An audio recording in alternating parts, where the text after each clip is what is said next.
Salut, comment tu vas? Hello, where are you? I'm sorry, my English it's very bad, but I love sing English, I love speak English. I'm very really sorry, sincerely. Désolée, j'adore parler anglais, même si c'est que des bribes. Alors, comment expliquer ça? J'ai suivi pas mal grâce à Music Feelings, à Sergio Vanna, à Gossip Gloss et aussi à The Last Mini Lab, une autre youtubeuse. Les procès de Didi. Bon, j'ai pas encore tout regardé les audios de Minili là, mais The Last Minini, si je dis pas de conneries.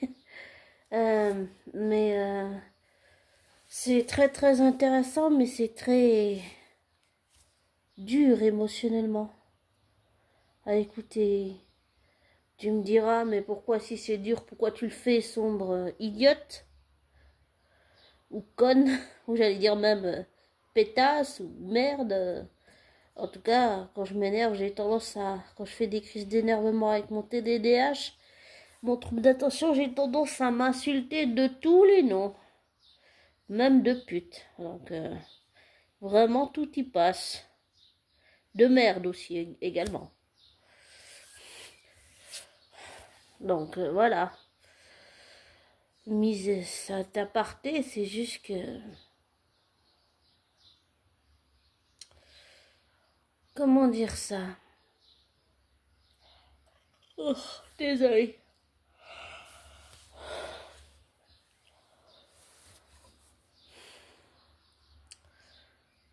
Même si je le suis, que je devrais pas, c'est parce que c'est intéressant, même si ça me rappelle douloureusement ma sœur qui a vécu des violences conjugales. Et maintenant, elle est avec un autre mec, mais son l'ex qu'elle a eu avant, le mec de maintenant, c'était un pervers narcissique manipulateur qui a été, je ne savais pas à l'époque, mais en fait, il a été diagnostiqué. Et ça m'a rappelé, bien sûr, ce que j'ai vécu à mon ancien travail. Même si j'ai une couleur de peau, mais c'est... J'avais une ancienne collègue qui est partie des personnages d'ailleurs où j'ai travaillé. Et en fait, l'image que je donnais, c'était la chieuse, l'emmerdeuse, celle qui écoute aux portes et qui se mêle de ce qui ne la regarde pas. C'était ça, fausse image. C'était une image de self, mais c'était une fausse image que je donnais à mon travail.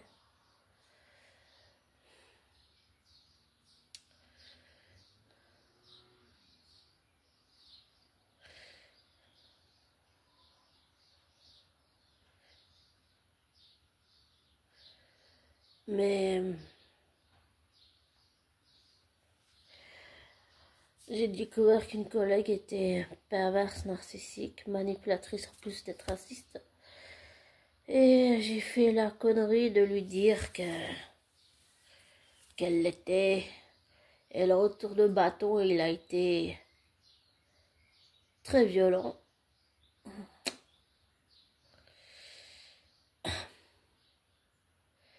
Mais ça me rappelle aussi, ce procès, ça me rappelle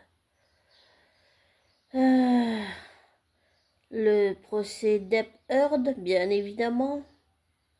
À ce jour-là, j'avais suivi tout le procès sur YouTube parce qu'il était diffusé en direct et j'avais pris des notes, sûrement des notes que j'ai jetées, mais c'est surtout par rapport à la violence, même si on est d'accord, là c'est l'État contre Sean Diddy Combs Puff Daddy, mais on dit toujours que une personne est violente, oui, le truc, c'est que souvent, la personne sous emprise, on se rend pas compte, mais pour l'avoir aussi vécu à mon ancien travail avec cette ancienne collègue, on voit rien. On est aveuglé. C'est quand on écoute d'autres personnes qui ont vécu ça qu'on se rend compte de ce qu'on a nous-mêmes vécu. Et c'est en écoutant deux youtubeurs qui ont été, même si on se connaît pas en vrai, mais que j'ai suivi, maintenant je suis moins leurs vidéos, mais que j'ai suivi et que je continue de suivre, qui sont super, même si on se connaît pas en vrai, comment dire ça? Ça a été d'une certaine façon des mentors pour moi. Parce que j'ai pris conscience, en les écoutant eux, j'ai pris conscience de ce que j'avais vécu, parce qu'à l'époque je ne savais pas que c'était ça, et j'avais aussi lu un livre sur ça, où il y avait un questionnaire où il fallait répondre, et j'ai coché toutes les cases sur cette perverse narcissique, et en fait je l'ai fait en pleurant, je pleurais ce jour-là où j'ai fait ça. La première fois que j'ai parlé ça à mon père, il m'a dit c'est dans ta tête. Mais non, c'est pas dans la tête, c'est pas psychologique, c'est quelque chose qui existe, qui est là. C'est pas quelque chose qui part ou qui est dans ta tête, c'est quelque chose qui est psychologiquement, il a fallu longtemps pour que je guérisse. Mais on se rend pas compte, l'emprise, elle est vraiment... Quand j'écoute tous ces témoignages, pour moi, ce qui revient toujours, c'est l'emprise, l'emprise, l'emprise. Pas seulement la violence, la pression, l'intimidation, les menaces de « Ah, si tu fais ça, il va t'arriver un accident, tu vas mourir ». Et c'est pas seulement des sous-entendus et de la pression, de menaces, de la violence, du chantage, de l'intimidation, c'est beaucoup, c'est fou, mais c'est l'emprise psychologique. Les gens se rendent pas forcément compte, mais toutes ces personnes, même si elles ont peut-être gardé un lien avec lui, c'est l'emprise, c'est vraiment l'emprise. Pas seulement physique ou le fait qu'il ait fait des abus intimes, des agressions, on va dire, sexuelles. Même si je vais me faire striker, tant pis pour moi. Mais c'est vraiment l'emprise. Vraiment l'emprise. L'emprise psychologique, l'emprise financière, la violence financière, l'emprise physique, l'emprise mentale, émotionnelle, affective. Vraiment sur tous les plans. À chaque fois, on est dans le même schéma. C'est sur tous les plans. Comportementalement, on tourne, c'est une boucle où en fait les personnes sont sous emprise et peut-être qu'elles pensent éprouver encore quelque chose pour lui, mais c'est vraiment l'emprise et ça on se rend pas forcément compte, mais oui c'est vraiment l'emprise, elle est terrible, c'est ça qu'il faut casser, arriver à casser. Et je dirais que c'est ça que les jurés doivent comprendre. C'est vraiment l'emprise qu'il a sur toutes ces personnes. Que toutes ces personnes ont été victimes. Souvent, quand on dit oui, c'est pas parce qu'on le veut, c'est parce qu'on a peur, parce qu'on n'a pas le choix, parce qu'on a subi des pressions, des menaces, des intimidations, des menaces de mort même. Ah, si tu fais pas ça, il va t'arriver un accident de voiture, par exemple. Hein? Comme ce qui est arrivé pour Diana Spencer, la mère de William et Harry. Hein? Donc, c'est ça, c'est vraiment l'emprise. Elle est, pour moi, dans tout ce que je vois, elle est violente à tous les niveaux. Là, on coche toutes les cases, il y a tous les niveaux. Vraiment, tous les niveaux. Pour moi, il est violent, menaçant, manipulateur, menteur. Il peut, j'allais dire, violer de l'intimité de quelqu'un comme il a fait avec Kid Cudi, hein. La voiture, fouiller son appartement, fermer le chien. Et en plus, le chien de Kid Cudi et la babysitter, ils auraient pu y passer si le cocktail Molotov avait explosé et s'était allé jusqu'au bout. La babysitter et le chien, ils seraient morts en fait. Heureusement que ça n'a pas marché. Mais pour moi, c'est pas juste un réseau et quelqu'un qui, même si il reste un être humain, pour moi, c'est un monstre. C'est l'esprit et le corps fonctionnent ensemble, tous s'emboîtent ensemble. Mais pour moi, j'arrive pas à comprendre comment on peut faire ça. Moi-même, je l'ai vécu, ma soeur l'a vécu, j'ai des proches, des amis qui l'ont vécu. C'est la violence, elle est à tous les niveaux là. Il y a même la violence financière en plus. Donc pour moi, c'est quelqu'un d'extrêmement dangereux, de violent et qui peut recommencer. C'est quelqu'un qui doit rester, pour moi, en prison.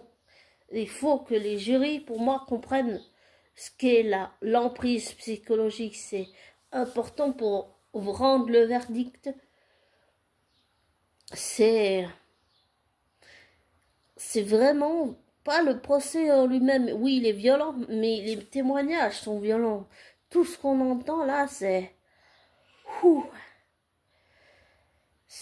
on en a un peu marre, mais maintenant faut suivre ça, il faut aller jusqu'au bout, comme ça a été le cas pour le procès de Depp et Heard, de Johnny Depp et Amber Heard. Là, il faut aller jusqu'au bout, jusqu'au bout. On n'a pas le choix. Enfin, si, on a le choix d'arrêter, mais pour moi, dans mon optique à moi, c'est continuer à aller jusqu'au bout. Mais si je devais, même si on tous donne pas un avis maintenant, pour moi, c'est que c'est quelqu'un, Sean Combs Diddy est quelqu'un de dangereux qu'il faut mettre à l'ombre. Il est violent. Et là, on a tous les niveaux de violence avec tous les schémas. Et l'emprise, vraiment, j'insiste lourdement, désolé, mais l'emprise, quoi. Vraiment, l'emprise. L'emprise, c'est, comme j'ai dit, je me répète, mais c'est terrible, l'emprise. C'est vraiment terrible, c'est horrible même. Parce que tu fais les choses, on dit que tu fais les choses parce que tu le veux, mais discréditer la défense, ça sert à rien. Parce que l'emprise, vraiment, elle est horrible.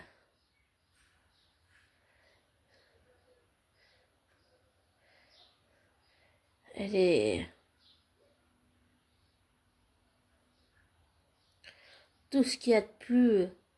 La monstruosité, la cruauté qu'il peut avoir chez un être humain.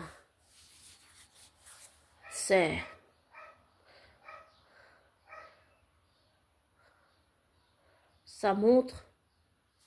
Tout ça montre l'emprise et montre à quel point ça peut devenir dangereux. Vraiment dangereux. Et j'ai aussi... je l'ai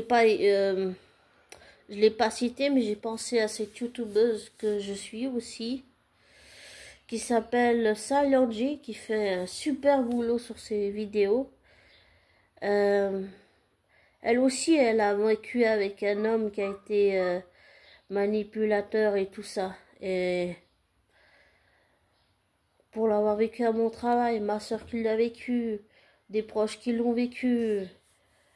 Mon père, une fois, il a dit qu'il avait senti quelqu'un qui était un peu dans ce mood-là, mais il a fait en sorte de ignorer cette personne. Mais et aussi Silent J, quand j'ai écouté son histoire, j'ai écouté son expérience, ça m'a... Désolée, ça m'a fait quelque chose quand même.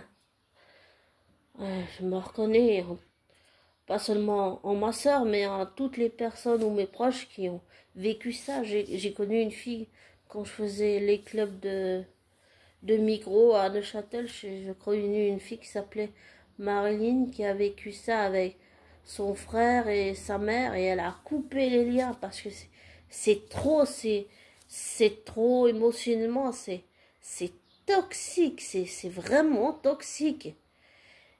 Et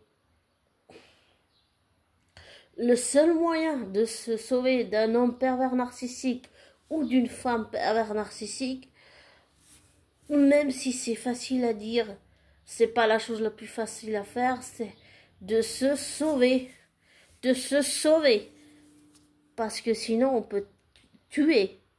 Je dis ça parce que j'ai écouté une fois une émission de Ça commence aujourd'hui où il y avait quelqu'un qui témoignait qui s'appelait Corinne, où elle expliquait que une fois son ex pervers narcissique là, il lui mettait le pommeau de douche avec l'eau brûlante sur la tronche et il a essayé de la tuer, mais de la tuer pour l'empêcher de partir. Donc oui, c'est vraiment le mieux, c'est de demander de l'aide parce que souvent ces personnes pervers narcissiques comme les femmes, ce qu'ils font, c'est ils nous coupent des autres, ils nous isolent, ils nous font raconter toute notre histoire, ils font en sorte que les autres se retournent contre nous pour qu'on n'ait pas, accès aux autres, qu'on soit totalement isolé des autres, que ce soit de la famille ou des amis. Et il faut réussir à garder un lien, il faut réussir à garder un contact pour pouvoir se sortir de ce genre de situation. Et surtout, je dis ça parce que malgré mon caractère, souvent devant ce genre de personnes, notre soi-disant grand caractère, on s'écrase devant ce genre de personnes qui nous prennent toute notre luminosité, notre énergie, j'allais dire nos parts d'ombre sombres et violentes en nous, et nos parts de lumière, d'éclat de lumière, ils nous prennent tout, ils nous prennent absolument tout. Et énergétiquement aussi, hein. Donc, il faut vraiment arriver à garder un lien avec quelqu'un autour de nous, que ce soit nos familles ou nos proches ou nos meilleurs amis, pour pouvoir avoir une porte de sortie. Et oui, le faire peut-être en secret, mais c'est le mieux pour pouvoir recommencer une vie et pouvoir se reconstruire. J'ai dû faire, ça fait des années que je fais que ma psychologue me suit. J'ai dû vraiment faire ça parce que psychologiquement ça allait pas du tout. Donc oui, il faut faire avec les armes qu'on nous a données, mais il faut pas, j'allais dire comme à la mode, apparemment la mode qui est de dire si tu fais pas, si t'as un certain comportement, t'es pervers narcissique. Non, les vrais pervers narcissiques comme les femmes sont des personnes, pour mon expérience, tout ce que je viens de dire, ça n'engage que moi, d'après mon expérience, d'accord, ça n'engage que moi, mais c'est dangereux. Ces personnes sont dangereuses si on ne fait pas attention et si on n'assure pas ses arrières. Et ça montre l'emprise qu'une personne peut avoir sur nous. Et que même avec une personnalité forte, on s'écrase devant ces personnes. Et ça montre, pour moi, ça montre à quel point Cassie, elle a souffert. Ils essayent de décrédibiliser tous les témoignages, mais ça montre l'emprise le contrôle, l'emprise, la violence financière, la violence psychologique, la violence mentale, émotionnelle, affective, comportementale. Là on a un tableau complet de quelqu'un qui est pervers, narcissique, manipulateur, violent, dans tous les sens du terme. Que ce soit chantage, intimidation, menace, pression. On a vraiment tous les codes et on a vraiment la palette entière de ce que une femme perverse narcissique ou un homme pervers narcissique peut faire. Et c'est extrêmement violent. L'emprise est extrêmement violente. Il faut arriver à se protéger de ça, justement. Donc, cher abonné, si toi ou quelqu'un dans tes proches vit ça, essaye de maintenir le contact. Que ce soit toi qui es victime, essaye de maintenir le contact avec tes proches. Ou si quelqu'un que tu connais, essaye de maintenir le contact avec cette personne. Pas pour être entraîné dans cette chute, mais pour pouvoir garder un lien et faire en sorte que cette personne puisse avoir une porte de sortie. Voilà. Des fois, il faut faire ça discrètement, en secret, sans avant. Il faut arriver à marcher, faire en sous-marin, masqué. Ça, c'est le meilleur moyen pour avoir une porte de sortie. Désolé pour cet audio, il était vraiment long, mais pour moi, c'est évident que que Didi est tout ce que je viens de dire. Voilà ce que je pense vraiment. It's a monster for me. Pour moi, c'est un monstre, là. C'est un monstre, et j'ai pas de doute que tous les gens qui ont témoigné et qui témoigneront sont des gens sous emprise. Et même si Justin Bieber a démenti qu'il n'a pas été violenté ou quoi, je continue de penser sincèrement, du plus profond de mon cœur, que oui, c'est que le ni ou non, pour moi, Justin Bieber, je finirai avec ça, avec cette personne, cet être humain-là, pour moi, ça fait aucun doute qu'il a été sous emprise, qu'il a été violenté, qu'il a été abusé, qu'il a été agressé, qu'il a été brisé. Pas seulement par le système et tout ce qu'il y a autour, mais à cause de ce qu'il lui a fait. Et pour moi, Justin Bieber peut nier autant qu'il veut. Pour moi, tout ce qui se passe en ce moment, tout ce qu'il vit dans sa vie, et le fait qu'il ait cette maladie faciale qui fait que il a ça, ben pour moi, souvent, c'est pour l'avoir vécu, en fait, quand tu ne peux pas parler, c'est ton corps qui parle à ta place et qui fait ressortir les traumatismes. Donc pour moi, le fait qu'il ait sa maladie, il est paralysé facialement, pour moi, c'est à cause de ce qu'il a vécu avec Didi. Pour moi, c'est dans ma tête comme le corps et l'esprit, c'est ensemble et ça fonctionne ensemble d'une certaine façon. Pour moi, après, je peux peut-être me tromper, mais pour moi, c'est la seule explication de tout ce que Justin Bieber traverse. Pour moi, autant que tous les autres, pour moi, pour moi, il a été une victime de Didi, oui.